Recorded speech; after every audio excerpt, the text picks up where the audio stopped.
Hey, it's Les from the TV Dudes. This year, as part of our coverage of ATX Television Festival Season 8, I was lucky enough to sit down with Meredith Averill, co-showrunner and executive producer and writer for Netflix The Haunting of Hill House. Hope you enjoy.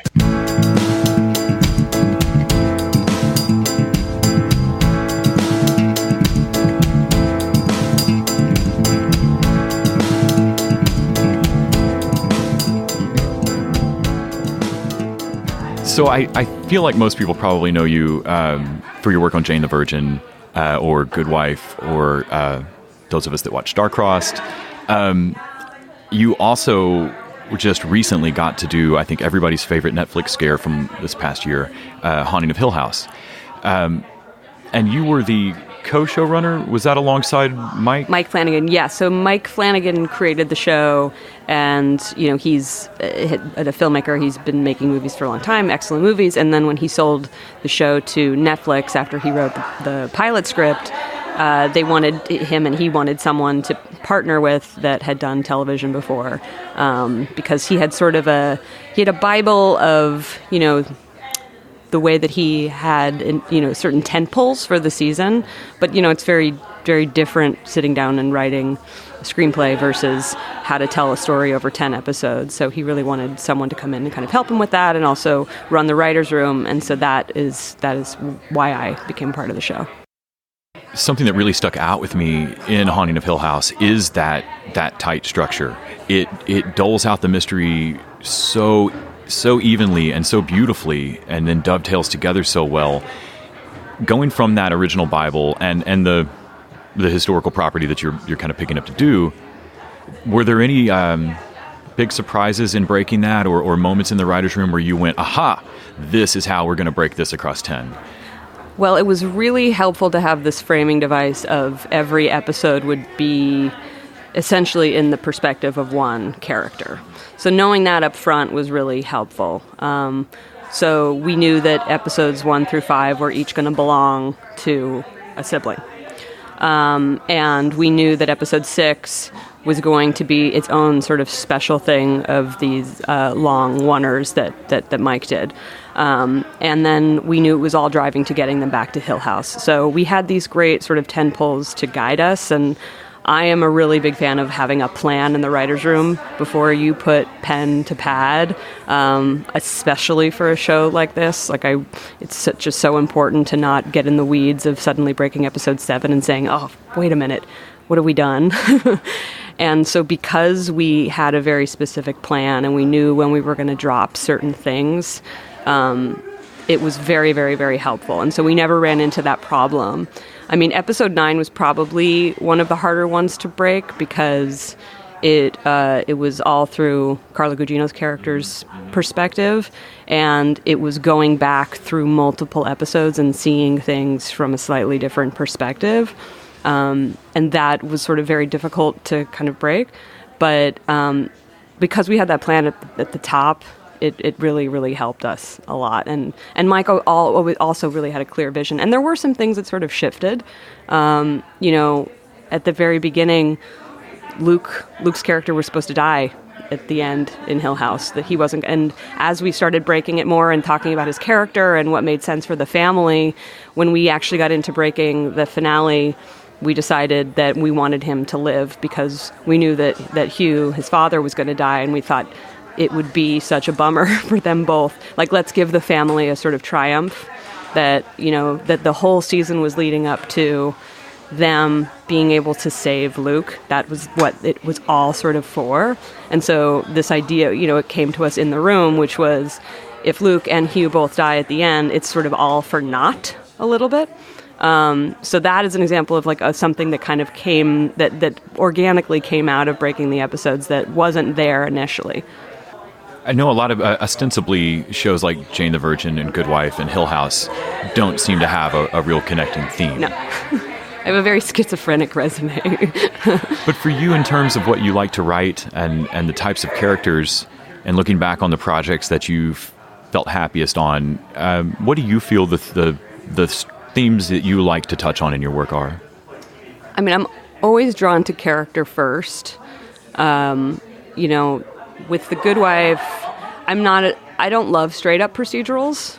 I need sort of a serialized element to kind of carry me through. And what I loved about that character was, her struggle, and that she was sort of this strong, powerful woman who was kind of trying to figure it out, and that show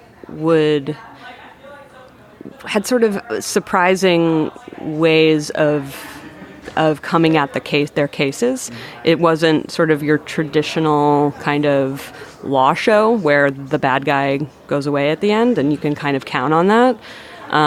That it was kind of trying to do something a little bit different. I really loved about that. And, really the same with Jane the Virgin, which, I had never done comedy before. I don't consider myself a comedy writer at all. But I was really taken by Jenny Snyder-Urman when I met with her about that show, because she had such a clear and specific vision for Jane that was just exciting to be a part of, frankly. So Jenny is actually, and often it is just like the showrunner of a show can be a reason why you get excited about a thing. I worked on a show called Pure Genius that Jason Katims created because I really wanted to work for Jason Katims. So it can be a variety of things. It can be character, but also sometimes I'm just inspired by the person that has created it and I want to learn from them, and their enthusiasm is contagious. So those are sort of why I think that I've gotten drawn into certain shows that you wouldn't necessarily expect from the resume. And your college degree is in screenwriting. Yes. Looking back in the middle of your career, are there any big lessons that you take away from classes that still pop up in your mind where, that adage, that's still true? That's a good question. I think one would be don't try to mimic someone else. Try to find your own voice is definitely one that kind of comes to mind. I think, I didn't really start watching a lot of TV until I was in college, and that's kind of when I fell in love with TV. And I started watching a lot of West Wing and Sports Night, which were two of my... Sports Night. Oh my God, so good. Talk about a show that needs like a reboot. I love it. But because I was watching so much of it, and that was like really my like gateway drug, when I sat down to write my stuff, I felt like I was trying to be like Sorkin-esque, which is just silly because there really is only one Sorkin. But there is like this danger, I think, in mimicking your heroes a little. And I think that that's sort of a greener writer's problem. And so I had to learn to kind of adjust that and, and that just comes with so much practice. And I'm still finding it, I think we're all still finding it. But I would say that is probably one of the bigger, one of my professors, I remember sort of pointing it out and him saying like, this isn't really like, I've talked to you and this doesn't sound like you. Like it's good, but it doesn't really sound like you. And so trying to find that, I think, was probably the biggest early lesson. Do you remember a moment or a script that you wrote in college or after where you knew you dropped that thing, where you thought this sounds more like me? Yeah, I think it probably came from the first kind of spec pilot that I wrote. Do you remember what show that was for? Well, the first spec episode that I ever wrote was actually for Sex and the City. Which my writer's room, I just finished doing a writer's room for a Netflix series called Locke and Key, and we had a little bit of fun where we did a dramatic reading of my very first spec episode of Sex and the City, which was hilarious. Yeah, that and that was again, it was about mimicking, because so much of your job as a staff writer is mimicking. But then there's that other part that is like, but you also have to try to find your own inherent voice. So it's almost like there are two things at cross purposes that need to happen when you're sort of just starting out, learning how to mimic someone, but also learning your own voice. And that's why you should always be writing your own thing on the side. So while I was writing, I wrote a Sex and the City spec, I wrote a Grey's Anatomy spec, I wrote a Dexter spec. And at the same time, I was also writing my own pilot that I wanted to be very much like something that was kind of my own voice. And those, I think it's great for young writers to always have as much material as possible, because you have to judge it based on who your audience is going to be, Yeah, which script do I show this person? Exactly, yeah. Mm-hmm.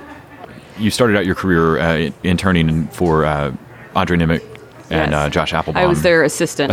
On October Road Season 2, yeah.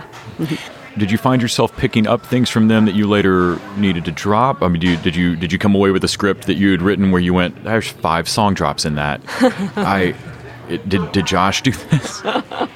It is funny. I have written songs into scripts, and I know that is something that I for sure picked up from them. Yeah, I mean, I certainly learned a lot about storytelling from them, but most of all, what I learned from them that I carry with me to all of the shows that I have run since is how to create a writer's room and a crew that is happy to come to work. Because they always prioritize in a way that I think is that is huge, the quality of life for everybody. That this should be fun. That this is the greatest job of all time, and we spend more time with these people than we do our own loved ones. So what I saw them do on their shows, and then when I was a writer on, their three shows with them, is creating a writer's room that felt safe and that felt fun and that felt like everyone was always encouraged to just throw out whatever crazy idea they had. And you felt like protected in that. Like you didn't feel like I've been in a lot of rooms where you can be, there's that fear of, being slapped down for throwing out something crazy, but they just created this great environment, and it felt like a family. And so I've tried to carry that with me for the shows that I've run after that because of them. So more than anything, I would say that is what I learned from them. You'd mentioned Locke and Key earlier. Some folks earlier today at the festival got to watch or parts of the Tremors pilot, which did not go to series. Yes. And so they had to do a weird blend of table read, show some clips, there's Right. legality issues. Yeah. The Locke and Key Lost pilot is kind of one of those legendary things that people claim to have seen. Like, I don't think I know anyone who's actually seen it, but every nerd I know wishes. Was it odd coming aboard a property that already had a mystique to it like that?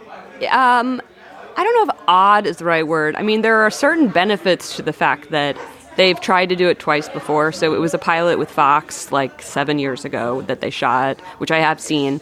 And then they also did a pilot for Hulu 2 years ago, which they also shot, which I've also seen. So there's actually something great about being able to look at those two versions and say what worked and what didn't and why. Why did these get this far and not further? Exactly. And how can we improve upon it? How can we make it our own? And interestingly, Carlton Cuse was involved with the Hulu version. And after Hulu passed on it, he sold it to Netflix, and that is when I came aboard. So he and I have completely redeveloped it for Netflix. And whereas the Hulu version was much more horror forward, we've made it much more fantasy. We've sort of leaned into the fantasy of it. And it certainly still has elements of horror to it, but it's for a little bit more of a broader audience. Like it's kind of Harry Potter, but a little bit turned up, a little bit more adult. And I think that is great for it because it's the other versions I feel were trying to adhere too closely to the comic. Like Joe Hill and Gabriel Rodriguez, who created the comic, who actually, I just came from Toronto.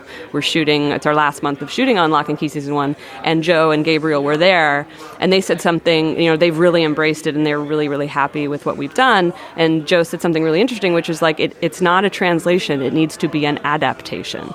So, he thinks it doesn't work to literally take a panel and try to recreate it, or literally take a character or a line, or, there's a reason why it exists in that form and why it needs to be adapted. And we've done that, and I can't wait for everyone to see it. Netflix is really excited about it, and it'll air in February 2020. As far as staffing your room, I would imagine the timeline worked out, but did the ATAWA or WGA thing, did that disrupt you at all in the production of this? No, it hasn't. So we had our writer's room last summer, actually. We started last July, and the writers finished in December, and our production started in February, and we'll finish in about a month. So the ATA, WGA stuff that's going on hasn't affected that yet. No. Do you know roughly when Locke and Key might expect to be in front of me? February 2020.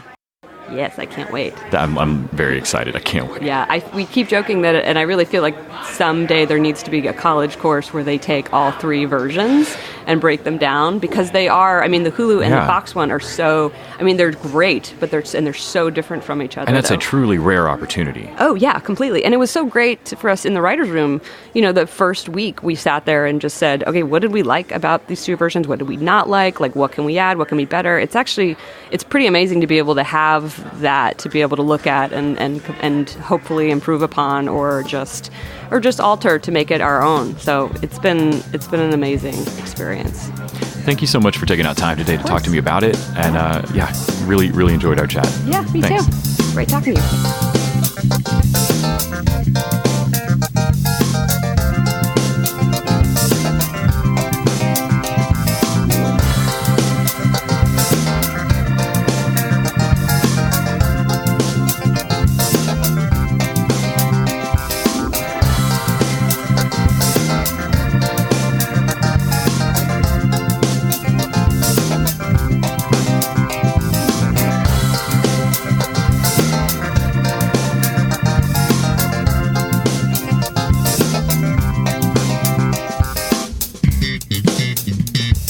The TV Dudes is an independently run podcast and a member of the Permanent Record Podcast Network. We are exclusively listener supported. If you'd like to help us out, please go to patreon.com/TVDudes. You can like us on Facebook and Twitter at TV Dudes, and help us out on iTunes by giving us a 5-star rating and writing a review. To find out more about us, go to thetvdudes.com and permanentrcrd.com. I'm Grant Davis. Thanks for listening.